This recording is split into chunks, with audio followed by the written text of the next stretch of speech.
Hai and Assalamualaikum warahmatullahi wabarakatuh. My name is Siti Aisyah binti Moen. My nama matric is 2025147283. Today, I would like to do a descriptive speech.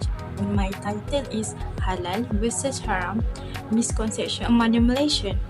So my presentation, especially I prepare for my lecture with Mrs. Nafrida Bilza binti Muhammad Sobri. So now let's start with my first slide. So in the first slide, we will talk about the what is halal versus haram misconception among the Malaysian.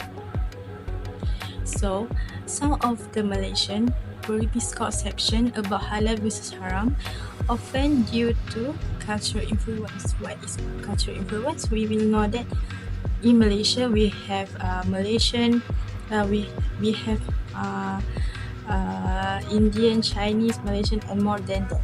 So sometimes the Muslim or non-Muslim, they will more confusing about the halal. So they just assume that all the food is halal, and then some of the Malaysian also lack of awareness. They didn't know about the how can we get the halal logo, and then they just assume everything at the mall was halal.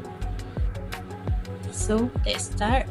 Let's go to the next slide, which is we have about the general purpose, specific purpose, and also the central idea. So for the general purpose, I prefer about to inform or to give new knowledge to my audience. And for the specific purpose, to describe to my audience about how halal versus haram misconception among Malaysians can be defined in Malaysia. And for the central idea, I combine the general purpose and specific purpose, so to inform and describe my audience about halal haram misconception among Malaysians can be defined in Malaysia. It is because halal and haram were a big issue since it's just not focusing for Muslim only, but also for the public knowledge. So this is topic not just for the Muslim, also I focusing for the non-Muslim, because nowadays we know that some of the non-Muslim or outsider from our country also find the halal food, halal products, because they believe that if the food have halal logo or certified by halal, that will be safe for them. So let's move on to the third slide. So we start with the introduction. For the introduction, who doesn't love food? I love food, everyone loves food. If that was true, there must be a mislead about Malaysia, because we know that Malaysia have a lot of food, and Malaysia was the 5th country that have a lot of food that being loved by all the Malaysians. For example, I have a cookie, but can we say that this cookie was halal or certified halal? So if we want to know about the halal, we can see that the packaging have the halal logo, but from the Indonesia.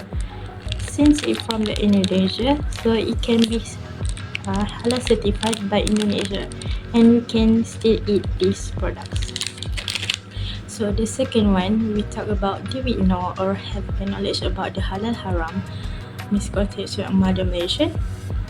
Of course, some of Malaysians still confusing about the halal and haram, right? And then we focus on misconception among Malaysia.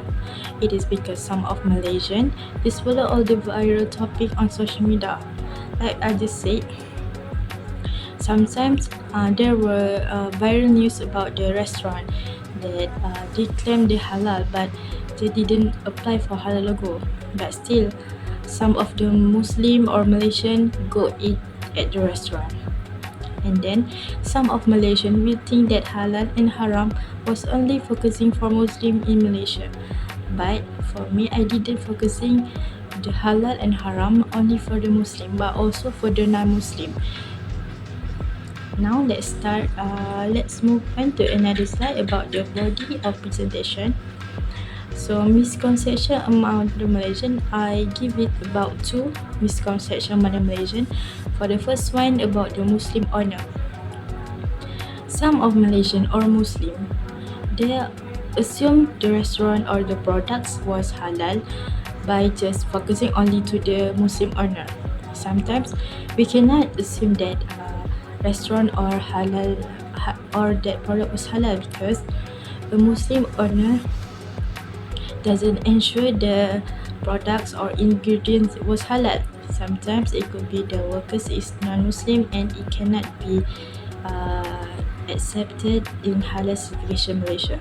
And then Muslim owner will be the sign define that restaurant was certified halal. And then for the second one, I give it about the vegetarian food. Since vegetable was natural food, people they assume it halal, didn't contain any alcohol.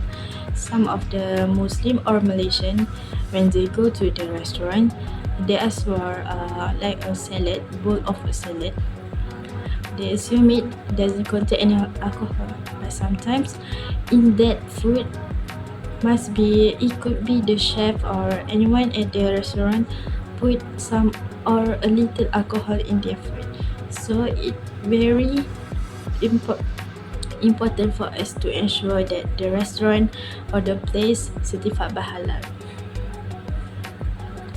Other than that, I also give some ways to avoid misconception among the Malaysian.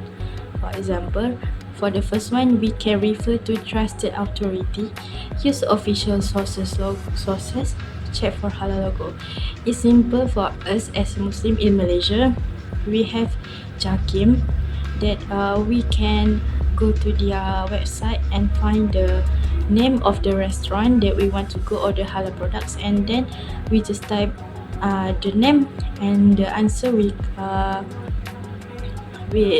coming out from the JAKIM website, and we will know if the products or restaurant will have been certified or halal or not.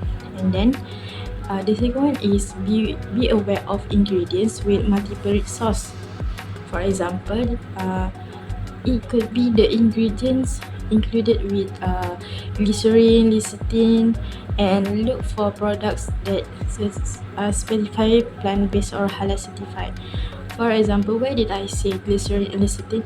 Some of the product they say that they halal, but at the same time they put it some of the ingredients that coming out from non-halal source.